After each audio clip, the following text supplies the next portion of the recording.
Brooks for three. Fucking brick Brook. Rebound tipped out. Brooks again. Misses. Fucking 2 bricks, 1 Brook. 3-point game. 6 and 8/10. Neesmith gets it.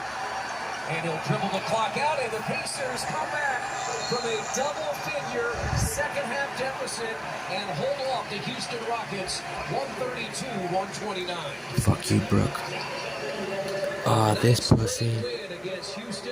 This pussy wants everybody's fucking jersey. Fuck that motherfucker. Bet you Brook goes home and posts that jersey for sale after the game. Guaranteed.